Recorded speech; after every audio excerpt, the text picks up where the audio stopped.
Jose Aldo and Merab Dvalishvili in the UFC Bantamweight division.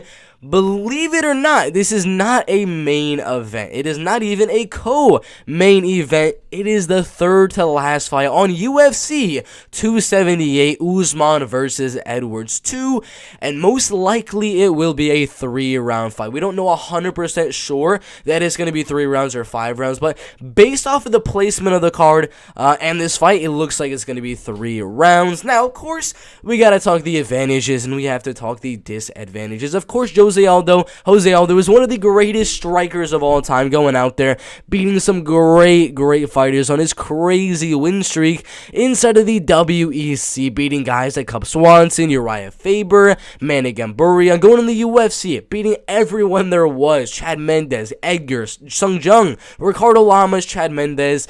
And then, he lost to McGregor, lost to Holloway twice, and then to Volkanovski, Marlon Moraes, Petr Yan. But out of all of these fights right here, the one we really have to look at is going to be the Petr Yan fight. The reason why is the way he did lose the fight to Petr Yan is the way he's going to lose this fight to Merab Dvalishvili. And Marlon Vera, he did win the fight by unanimous decision, for sure. Really solid win.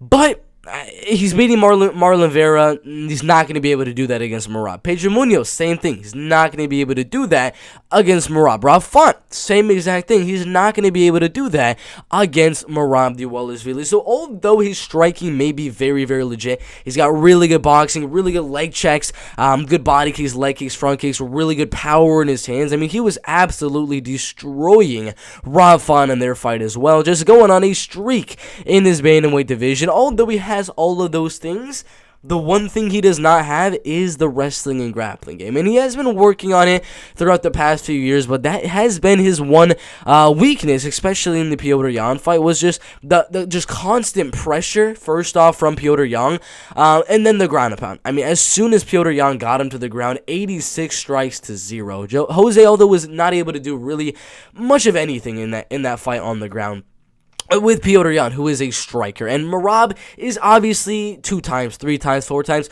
way better of a wrestler and grappler than Petr Yan is. And we saw what happened in the 4th round and the 5th round. He was able to go out there, land 113 strikes to 1 in that fight. And that's not going to be the same this time around, which is why we can't really use that argument, because the only time Petr Yan was able to mix in that wrestling and grappling was towards the end of the fight, the 4th and 5th round, which is why this is not a self-explanatory prediction. This is not me going out there saying, of course, Merab Dvalishvili is going to win. It's not me saying, of course, Jose Aldo is going to win the fight, because it is a very close one. And yes, Merab is a very good wrestler, very good grappler, very good grinder, and things like that. But the only time Jose Aldo is ever subjugated to the wrestling and grappling is in the later rounds. That's when he starts to get tired from the striking, and it starts to get easier for his opponents to take him down. This, most likely, is going to be a 3-round fight, so we're not going to really have to worry about that ground and pound, the TKOs, the just constant takedown after takedown after takedown in this fight. But what we will have to worry about is going to be Merab. Merab is going to be coming forward, and Jose Aldo, being the powerful guy that he is, could very well catch Merab Dvalishvili coming in, like Marlon Moraes was able to do in their fight, almost TKOing him early on in that fight. So originally, when I first saw the fight get announced, I was like, all right, Merab's probably going to win the fight. When I found it was 3 rounds, I was like, okay, this is so much closer. It's about a 50-50 fight. And then when I realized the only reason Jose Aldo was being able to take him down, to get taken down by Petr Yan, was in that 4th and 5th round. And this one, most likely it's not going to have that 4th and 5th round, leads me to believe Jose Aldo should go out there in the 1st and 2nd round, just light Merab Dvalishvili up on the feet, laying some really big shots on Merab Dvalishvili.